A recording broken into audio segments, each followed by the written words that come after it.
Hoje a gente vai mergulhar em uma das virtudes mais poderosas. E olha, talvez uma das mais difíceis de entender. A aceitação. E vamos começar quebrando um mito. Aceitar não tem nada a ver com fraqueza ou derrota.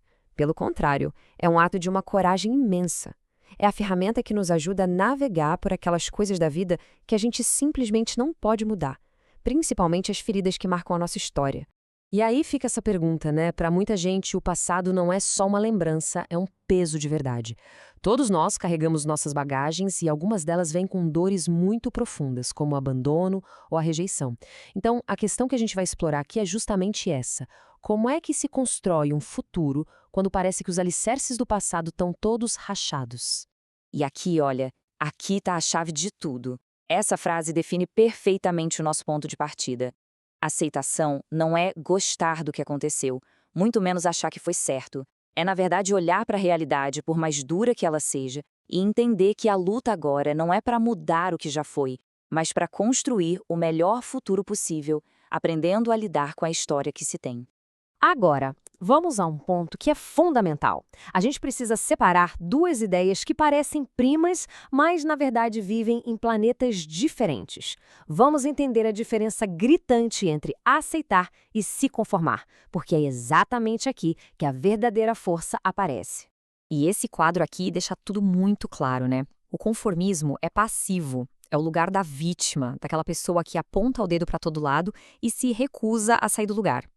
Já a aceitação é pura ação.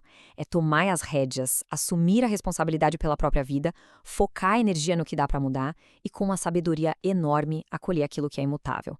É uma postura de poder pessoal, de verdade. Tá, mas se a aceitação é tão poderosa assim, por que é tão incrivelmente difícil?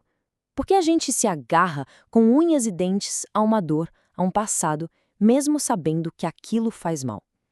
Vamos investigar um pouquinho mais fundo de onde vem essa nossa resistência. E muitas vezes a resposta está bem aqui. Não uma arrogância de se achar melhor que os outros, sabe? Mas aquela parte bem humana nossa que insiste que as coisas tinham que ter sido diferentes. Aquele desejo profundo de que a nossa versão da história fosse a que de fato aconteceu. Essa necessidade de controlar o que é incontrolável. Essa é a maior barreira para a gente encontrar a paz.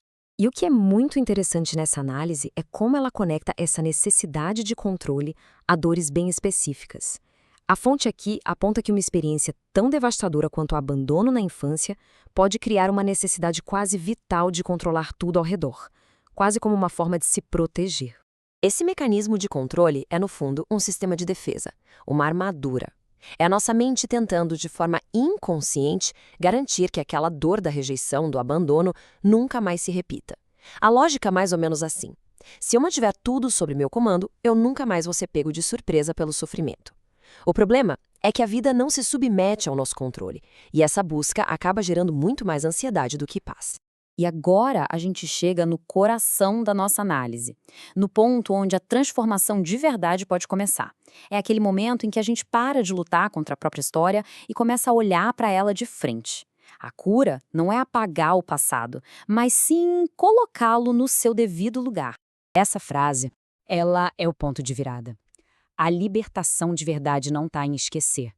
Está em ter a coragem de olhar para a própria história e finalmente dizer: foi assim. Sem tentar embelezar, sem tentar diminuir a dor. Apenas aceitar os fatos como eles foram. Às vezes, a verdade é simples assim, dura, direta, dolorosa. Verbalizar isso, reconhecer essa realidade sem enfeites, é um ato de uma força gigantesca. É o primeiro passo para tirar o poder que essa memória tem sobre o nosso presente. E esse é o passo seguinte. É ainda mais profundo do que aceitar o fato em si. É aceitar a consequência emocional, a dor de não ter recebido aquele amor que se esperava. E essa pequena frase, mas não aconteceu, ela é absurdamente libertadora.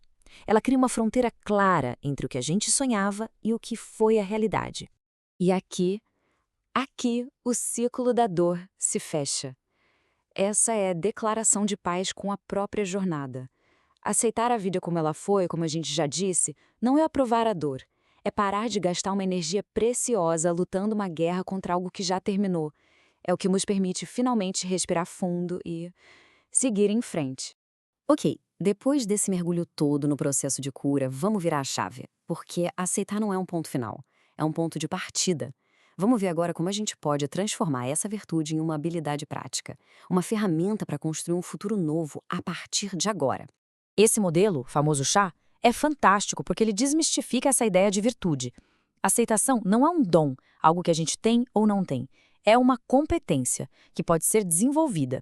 Precisa de conhecimento, que é entender o que é, de habilidade, que vem da prática do dia a dia, e de atitude, que é a decisão consciente de aplicar isso na vida. Ou seja, qualquer pessoa pode aprender a ser melhor nisso. Então, como isso funciona na prática? Bom, basicamente o caminho é esse. Primeiro, olhar para a dor, sem desviar o olhar.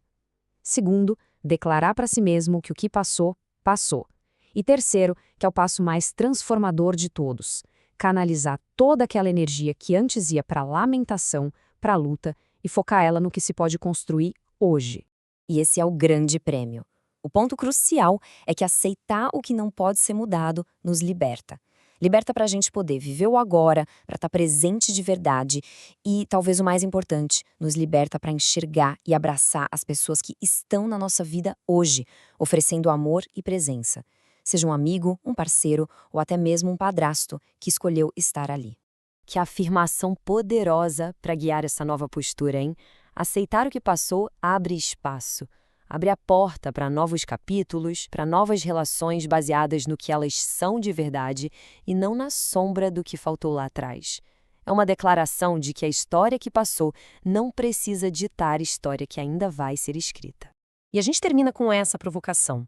Se o abandono e a rejeição são fatos da sua história, mas não uma sentença sobre o seu destino, a pergunta que fica é sobre escolha. A energia que era gasta resistindo ao passado agora está livre. A questão é o que vai ser construído com ela a partir de agora. A tela está em branco.